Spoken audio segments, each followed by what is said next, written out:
पहला कुरिन्थियों उसका 9वां अध्याय और उसके 24वें पद के अंदर लिखा हुआ है, क्या तुम नहीं जानते कि दौड़ में तो दौड़ते सभी हैं, परंतु इनाम एक ही ले जाता है। तुम भी वैसा ही दौड़ो कि जीतो।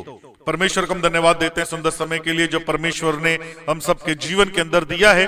और हमारा कर्तव्य बनता है कि हर समय हम अपने खुदावंद अपने परमेश्वर को धन्यवाद दें, क्योंकि परमेश्वर का वचन समय समय पे हमारे जीवन के अंदर अपनी सामर्थ्य को लेकर के आता है, ताकि जब हम इस संसार के अंदर हैं, इस संसार के अंदर मसीही जीवन जो है वो एक तैयारी का जीवन है।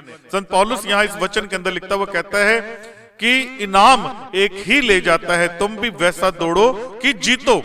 दौड़ में दौड़ते तो सब हैं, लेकिन इनाम एक ले जाता है। मसीही जीवन तैयारी का जीवन है, और आज हम इस संसार के अंदर अपने जीवन को तैयार कर रहे हैं, अपनी विश्वास की दौड़ को दौड़ रहे हैं, ताकि वो इनाम जो परमेश्वर ने हमारे जीवन के लिए रखा हुआ है उस इनाम को हम पा सकें। हमारी दिशा को निश्चिंत करता है। पीछे देखकर आगे की ओर जाने की कोशिश करना नामुमकिन है। हार के बारे में सोच करके जीतने की कोशिश करना नामुमकिन है। हमारा ध्यान दिखाता है कि हम कहां जा रहे हैं, और जिस चीज पर आज हम ध्यान लगाते हैं वही कल हमारे पास होगी। मसीही जीवन एक दौड़ के समान है। मसीही जीवन जो है वो एक दौड़ के समान है। हर एक विश्वासी जो है इस दौड़ को दौड़ रहा है। आज परमेश्वर के वचन के अंदर कुछ बातें हमें देखने को मिलती है, सीखने को मिलती हैं। जिस प्रकार से संत पौलुस ने कहा कि तुम भी वैसा दौड़ो कि जीतो। कुछ बातों के ऊपर आज हमें अपना फोकस लगाना बहुत जरूरी है। अगर हम इनाम पाना चाहते हैं, अगर हम अपनी दौड़ को जीतना चाहते हैं, सबसे पहली बात उन प्रलोभन और पापों से छुटकारा पाएं जो हमारी दौड़ को रोक सकते हैं। प्रलोभन हमेशा किसी को फंसाने, गिराने, हराने और हानि के लिए आते हैं। जैसे किसी चिड़िया, चूहे, शेर को पकड़ने के लिए उसे चारे के रूप में प्रलोभन दिया जाता है, वैसे ही प्रलोभन हमारे जीवन के अंदर आते हैं और हम बड़ी आसानी से उन प्रलोभनों के अंदर फंस जाते हैं। और जब फंस जाते हैं तो हमारे हाथों से पाप हो जाता है। जब हम उत्पत्ति की किताब उसका 3रा अध्याय और उसके 1 पद से लेकर 7 पद तक पढ़ते हैं तो वहां पर लिखा हुआ है, परमेश्वर यहोवा ने जितने बैनल पशु बनाए तो उन सब में से सर्प धूर्त था। और उसने स्त्री से कहा, क्या सच है कि परमेश्वर ने कहा है कि तुम इस वाटिका के किसी भी वृक्ष के फल को ना खाना? स्त्री ने सर्प से कहा, इस वाटिका के वृक्ष के फल हम खा सकते हैं, पर जो वृक्ष वाटिका के बीच में है उसके फल के विषय में परमेश्वर ने कहा है कि ना तो तुम उसको खाना और ना उसको छूना, नहीं तो मर जाओगे। तब सर्प ने स्त्री से कहा, तुम निश्चय नहीं मरोगे। ये प्रलोभन हवा के सामने शैतान लेकर के आ रहा है, और प्रलोभन के अंदर फंस करके पाप जन्म लेता है। और यहां पर वचन कहता है, वन परमेश्वर आप जानता है कि जिस दिन तुम उसका फल खाओगे उसी दिन तुम्हारी आंखें खुल जाएंगी और तुम भले बुरे का ज्ञान पाकर परमेश्वर के तुल्य हो जाओगे। 6वें पद के अंदर लिखा हुआ है, सो जब स्त्री ने देखा कि उस वृक्ष का फल खाने में अच्छा है और देखने में मन भावे और बुद्धि देने के लिए चाहने योग्य भी है, तब उसने उसमें से तोड़कर खाया और अपने पति को भी दिया और उसने भी खाया। ये प्रलोभन जब हमारे सामने आते हैं आसानी से फंस जाते हैं। प्रभु यीशु मसीह जब 40 दिन 40 रात निराहार थे, परखने वाला तुरंत प्रभु यीशु मसीह के पास आया। आ करके प्रभु यीशु मसीह से कहने लगा कि अगर तू कहेगा कि ये पत्थर जो हैं ये रोटियां बन जाएंगे। प्रभु यीशु मसीह ने उसे उत्तर दिया कि ये भी लिखा हुआ है कि मनुष्य केवल रोटी ही से नहीं परंतु परमेश्वर के हर एक वचन से जीवित रहेगा। और प्रलोभन हमेशा जो है वो हमें फंसाने के लिए आते हैं, हमें पाप के अंदर गिराने के लिए आते हैं। जब हम प्रेरितों के काम की पुस्तक उसका 5वां अध्याय और उसके 1 पद से लेकर के 11 पद तक पढ़ते तो वहां पर लिखा हुआ है, और हन्ने नामक एक मनुष्य था और उसकी पत्नी सफीरा ने कुछ भूमि बेची और उसके दाम में से कुछ रख छोड़ा। और यह बात उसे उसकी पत्नी भी जानती थी और उसका एक भाग लाकर प्रेरितों के पांव में के आगे रख दिया। पतरस ने कहा कि हे अननिया, शैतान ने तेरे मन में ये बात क्यों डाली कि तू पवित्र आत्मा से झूठ बोले और भूमि के दाम में से कुछ रख छोड़े? खुदावंद जानता है। और यहाँ पर परंतु पतरस ने कहा कि हे अनन्या, शैतान ने तेरे मन में ये बात क्यों डाली तो पवित्र आत्मा से झूठ बोले और भूमि के दाम में से कुछ रख छोड़े? जब तक वह तेरे पास रही क्या तेरी ना थी? और जब बिक गई तो क्या तेरे वश में ना थी? तूने ये बात अपने मन में क्यों विचारी? तो मनुष्य से नहीं परंतु परमेश्वर से झूठ बोला। यह बात सुनते ही हनी ने गिर पड़ा और प्राण छोड़ दिए और सब सुनने वालों पर बड़ा भय छा गया। फिर जवानों ने उठाकर उसकी अर्थी बनाई और बाहर ले जा करके काट दिया। लगभग 3 घंटे के बाद उसकी पत्नी आई। पवित्र शास्त्र बाइबल कहता है लगभग 3 घंटे के बाद उसकी पत्नी आई और जो कुछ हुआ था ना जानकर भीतर आई। तब पतरस ने उससे कहा, मुझे बता, क्या तुमने वह भूमि इतने में ही बेची थी? उसके पास ये मौका था।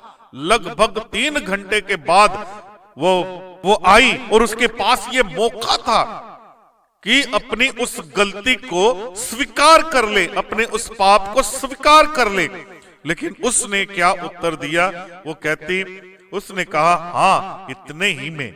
पतरस ने उससे कहा, ये क्या बात है कि तुम दोनों ने प्रभु की आत्मा की परीक्षा के लिए एका किया है। देख, तेरे पति को गाड़ने वाले द्वार पर खड़े और तुझे भी बाहर ले जाएंगे।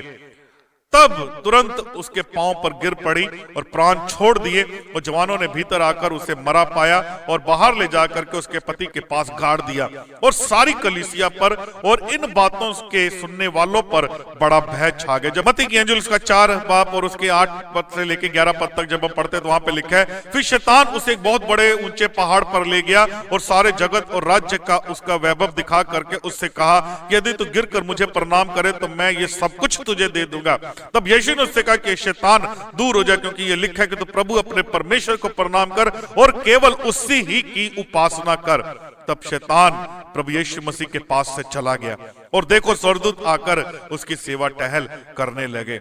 बाइबल हमें यह बताती है कि शत्रु दिन और रात विश्राम नहीं करता और इस खोज में रहता है कि किसको नष्ट करना है। इसलिए यह उचित है कि दुश्मन की गतिविधियों के खिलाफ प्रार्थना को गंभीरता से लिया जाना, अपने पापों का अंगीकार करना। बाइबल हमें यह भी बताती है कि शैतान तब तक नहीं जाता जब तक वह चोरी ना करे, हत्या ना करे और नष्ट ना करे। यूहन्ना की इंजील उसका 10वां बाब और उसके 10वें पद के अंदर लिखा है, चोर किसी और काम के लिए नहीं आया, चोर किसी और काम के लिए नहीं आया, परंतु केवल चोरी करने और घात करने और नष्ट करने को आता है। मैं इसलिए आया कि तुम जीवन पाए और बहुत ताय से पाए। परमेश्वर हमें जीवन देने के लिए आया और वो भी बहुत ताय का। दूसरी बात हम परमेश्वर के वचन के अंदर देखते हैं वो ये है कि मुश्किल होने पर भी जम करके दौड़ना। मुश्किल में से हर एक इंसान गुजरता है, परेशानियों में से हर एक इंसान गुजरता है और ये बड़ा हमारे लिए एक ऐसा टाइम रहता है जिसके अंदर हमारा विश्वास परखा जाता है। हम मुश्किल दौर के अंदर से गुजर रहे होते हैं, मुश्किलें हमारे सामने पहाड़ बन के खड़ी होती हैं और उस समय हमें ये सोचना पड़ता है कि हम किस ओर जाएं।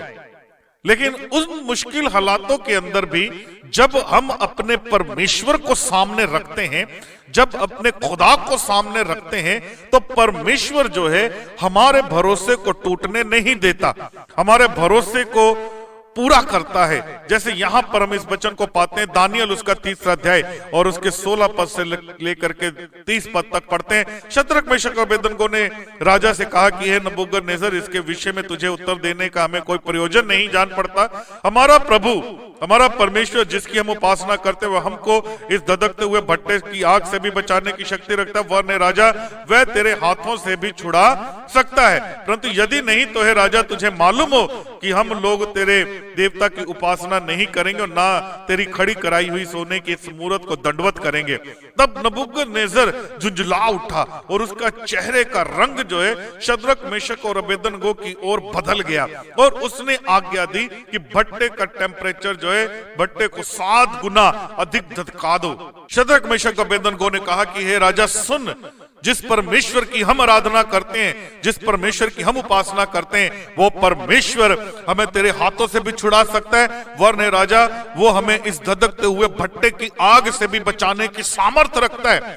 ये उनका विश्वास था कि मुश्किल होने पर भी, मुश्किल हालातों के अंदर भी जम करके दौड़ना, क्योंकि वचन कहता है कि तुम भी वैसा दौड़ो कि जीतो।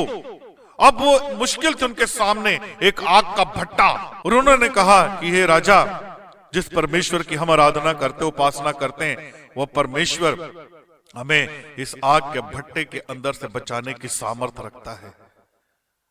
और राजा को जब ये वचन कहा गया, झुंझुला उठा वो गुस्से के अंदर, और उसने आज्ञा दी कि इस आग के भट्टे का टेम्परेचर जो है 7 गुना और धधका दो। वचन कहता है कि जो सिपाही शद्रक मेशक अबेदनगो को उस आग के भट्टे के अंदर डालने के लिए गए थे, वो जल करके खाक हो गए, लेकिन इनको एक भी आंच नहीं आई। और जब राजा ने उस गड्ढे के अंदर देखा, उस आग के भट्टे के अंदर जब राजा ने देखा, तो वो देखता है उस आग के भट्टे के अंदर 4 लोग हैं। उस आग के भट्टे के अंदर 4 लोग। अपने सिपाहियों को बुला करके कहता है कि हमने इस आग के भट्टे के अंदर कितने लोगों को डाला था? वो कहते हैं हमने 3 लोग को डाला था, लेकिन अब मैं उस आग के भट्टे के अंदर 4 लोग को देख रहा हूं। चौथे का स्वरूप जो है वो परमेश्वर के पुत्र के तुल्य है, कि खुदा खुद नीचे उतर करके आ जाता है अपने लोगों को बचाने के लिए। जब हम मुश्किल हालातों के अंदर भी अपने विश्वास को मजबूती से थामे रहते हैं, ये बहुत जरूरी है। जब हम मुश्किल हालातों के अंदर अपने विश्वास को मजबूती से पकड़ते रहते हैं। अब शद्रक मेशक अबेदनगो के हाथ के अंदर विश्वास था, वो परमेश्वर के ऊपर उनका भरोसा था, और वो जानते थे कि जिस खुदा की हम आराधना करते हैं वो हमें इस आग के भट्टे में से बचाएगा। और वही विश्वास उन्हें बचाया। परमेश्वर ने काम किया जब वो आग के भट्टे के अंदर डाल दिए गए। खुदा ने पहले काम नहीं किया, खुदा ने बाद में काम किया। जब वो आग के भट्टे के अंदर थे, अपनी सामर्थ दिखाने के लिए, जब हम मुश्किल के अंदर जाते हैं तब परमेश्वर हमें अपनी सामर्थ दिखाता है, और परमेश्वर हमें उस परेशानी में से बाहर निकाल करके लेकर के आता है। और सिर्फ हमारा ये कर्तव्य बनता है कि हम परमेश्वर के ऊपर भरोसा रखें, उसके ऊपर विश्वास करें, और वो हमारे विश्वास को टूटने नहीं देता है। ये शद्रक मेशक अबेदनगो का विश्वास था, उनका अपने परमेश्वर के ऊपर भरोसा था कि परमेश्वर बचाता है, परमेश्वर बचाएगा, परमेश्वर बचाएगा। एक एक कदम उनका विश्वास का था। जब वो चल रहे होंगे उस आग के भट्टे की ओर, वो अपने मन के अंदर दुआ कर रहे होंगे, परमेश्वर बचाएगा। हमारा भरोसा है खुदा हमारे लिए रास्ता निकालेगा, परमेश्वर इस आग के भट्टे में से हमें सुरक्षित निकालेगा। और खुदा ने वैसा ही किया। परमेश्वर खुद नीचे उतर करके आ गया उन्हें बचाने के लिए। परमेश्वर खुद नीचे उतर करके आ गया उनकी रक्षा करने के लिए, उस आग के भट्टे के अंदर से निकालने के लिए। आज जब मुश्किलों के अंदर होते हैं, मुसीबतों के अंदर होते हैं, परेशानियों के अंदर होते हैं, खुदा निकालता है। हमारा काम है उन मुश्किल हालातों के अंदर भी जम करके दौड़ना। परमेश्वर रास्ते बनाता है, परमेश्वर मुश्किल हालातों में से बाहर निकाल करके लेकर के आता है, क्योंकि परमेश्वर महान है, खुदावंद महान है। तीसरी बात हम परमेश्वर के वचन के अंदर हम देखते हैं वो ये है कि अपनी आंखें परमेश्वर पर लगाए रखना और हियाव न छोड़ना। अपनी आंखें खुदा के ऊपर लगाए रखना और हियाव न छोड़ना, ये बहुत जरूरी है। जब हम लूका की इंजील उसका 18वां अध्याय उसके पहले पद से लेके 8 पद तक पढ़ते तो वहां पे लिखा है, फिर उसने इसके विषय में कि नित्य प्रार्थना करना और हियाव न छोड़ना चाहिए, उनसे यह दृष्टांत कहा। किसी नगर में एक न्यायी रहता था जो ना परमेश्वर से डरता था ना किसी मनुष्य की परवाह करता था, और उसी नगर में एक विधवा भी रहती थी जो उसके पास आ करके कहा करती थी कि मेरा न्याय चुकाकर मुझे मुर्दई से बचा। उसने कितने समय तक तो ना माना, परंतु अंत में विचार करके कहा, यद्यपि मैं ना परमेश्वर से डरता ना मनुष्य की कुछ परवाह करता, तो भी ये विधवा मुझे सताती रहती है, इसलिए मैं उसका न्याय चुकाऊंगा। कहीं ऐसा ना हो कि घड़ी घड़ी आ करके अंत को मेरे नाक में दम कर दे। परमेश्वर ने यह बहुत सुंदर दृष्टांत कहा कि नित्य प्रार्थना करना और हियाव न छोड़ना। पौलुस कहता है कि तुम भी वैसा दौड़ो कि जीतो, क्योंकि दौड़ में दौड़ते सब हैं, इनाम एक ले जाता है। तुम भी वैसा दौड़ो कि जीतो। अगर इनाम पाना है तो हमारी आंखें अपने खुदा के ऊपर लगा करके रखना है। जब हम अपनी आंखों को परमेश्वर के ऊपर लगा करके रखते हैं, परमेश्वर हमारे लिए रास्ते निकालता है। मत्ती की इंजील उसका 14वां अध्याय उसके 26वें पद के अंदर लिखा हुआ है, चेले उसे झील पर चलते हुए देख करके घबरा गए वो कहने लगे ये भूत है और डर के मारे चिल्लाने लगे। तब यीशु ने तुरंत उनसे बातें की और कहा, ढाढ़स बांधो, मैं हूं, डरो मत। पतरस ने उससे उत्तर दिया कि हे प्रभु, यदि तू ही है तो मुझे अपने पास पानी पर चलकर आने की आज्ञा दे। उसने कहा, आ।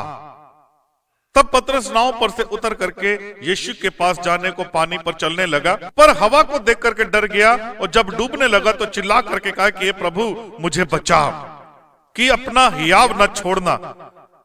और जब तक पतरस का ध्यान परमेश्वर की ओर था, जब तक परमेश्वर की ओर देख रहा था, खुदावंद यीशु मसीह के ऊपर अपनी निगाहों को लगा करके चल रहा था, वो बड़ी आसानी से चला रहा था पानी के ऊपर। लेकिन जैसे ही उसका ध्यान प्रभु यीशु मसीह से हटा, वैसे ही वो डूबने लगा और प्रभु यीशु मसीह से कहने लगा कि प्रभु, मुझे बचा। तो प्रभु ने उससे कहा कि हे अल्प विश्वासी, तूने क्यों संदेह किया? हे अल्प विश्वासी, तूने क्यों संदेह किया? अपनी आंखें परमेश्वर के ऊपर लगाए रखना और हियाव न छोड़ना। दूसरा कुरिन्थियों का 4 बाब और उसके 16 पद के अंदर लिखा हुआ है, इसलिए हम हियाव नहीं छोड़ते। यद्यपि हमारा बाहरी मनुष्यत्व नाश भी होता जाता है, तो भी हमारा भीतरी मनुष्यत्व दिन प्रतिदिन नया होता जाता है। जब हम इब्रानियों उसका 10वां अध्याय उसके 35वें पद को पढ़ते तो वहां पे लिखा हुआ है, सो अपना हियाव न छोड़, सो अपना हियाव न छोड़, क्योंकि उसका प्रतिफल बड़ा है। सो अपना हियाव न छोड़, क्योंकि उसका प्रतिफल बड़ा है। यहोशू की किताब उसका 1 अध्याय और उसके 1 पद से लेकर 10 पद तक जब हम पढ़ते हैं तो वहां पर हम बहुत सुंदर बातों को पाते हैं। यहोशू का मन जब कच्चा हो रहा था तो परमेश्वर ने उसके जीवन के अंदर ढाढ़स दिया। जब हम पद 5 को पढ़ते हैं तो वहां पे लिखा है, परमेश्वर ने यहोशू से कहा कि तेरे जीवन भर कोई तेरे सामने ठहर ना सकेगा। जैसे मैं मूसा के संग रहा, वैसे ही तेरे संग भी रहूंगा, और ना मैं तुझे धोखा दूंगा और ना ही मैं तुझे छोड़ूंगा। इसलिए हियाव बांध करके दृढ़ हो जा, क्योंकि जिस देश के देने की शपथ मैंने इन लोगों के पूर्वजों से खाई थी, उसका अधिकारी तू इन्हें करेगा। परमेश्वर ने उससे कहा कि जीवन भर कोई तेरे सामने ठहर ना सकेगा। जैसे मैं मूसा के संग था, वैसे मैं तेरे संग भी रहूंगा। बस परमेश्वर ने उससे कहा कि हियाव बांध करके दृढ़ हो जा, क्योंकि मैं तेरा परमेश्वर तेरे साथ हूं। ये एक बहुत सुंदर परमेश्वर की वाचा थी उसके जीवन के लिए। और साथ परमेश्वर ने कहा कि सुन, ये व्यवस्था की पुस्तक तेरे चित्त से कभी ना उतरने पाए, इसमें रात दिन ध्यान देना, जो कुछ इसके अंदर लिखा हुआ है उसके अनुसार करने की तो चौकसी करना, ना तो इसके दाईं ओर मुड़ना ना इसके बाईं ओर मुड़ना। फिर जहां जहां पर भी तू जाएगा, वहां वहां तेरे सारे काम जो है वो सफल हो जाएंगे। व्यवस्था की पुस्तक ये तेरे चित्त से कभी ना उतरने पाए। आज जब हम इन वचनों को पढ़ते हैं तो ये वचन हमारे जीवन के अंदर आशीष लेकर के आते हैं, बरकत लेकर के आते हैं। जब हम 2 तीमुथियुस उसका 2 अध्याय और उसके 5वें पद को पढ़ते हैं तो वहां पे लिखा हुआ है, फिर अखाड़े में लड़ने वाला यदि विधि के अनुसार ना लड़े तो मुकुट नहीं पाता। अगर हमें इनाम पाना है, अगर हम जीतना चाहते हैं, तो संत पौलुस कहता है कि तुम वैसा ही दौड़ो कि जीतो, तुम वैसा ही दौड़ो कि जीतो। सबसे पहली बात कि उन प्रलोभन और पापों से छुटकारा पाना है जो हमारी दौड़ को रोक सकते हैं। दूसरी बात, मुश्किल होने पर भी जम करके दौड़ना, परेशानियों के बीच में भी अपने विश्वास को मजबूती से थामे रहना। तीसरी बात, अपनी आंखों को अपने परमेश्वर के ऊपर लगाए रखना और हियाव न छोड़ना। प्रभु बहुत सारी आशीष और बरकत दे। खुदावंद आप सबके साथ रहे। आमीन।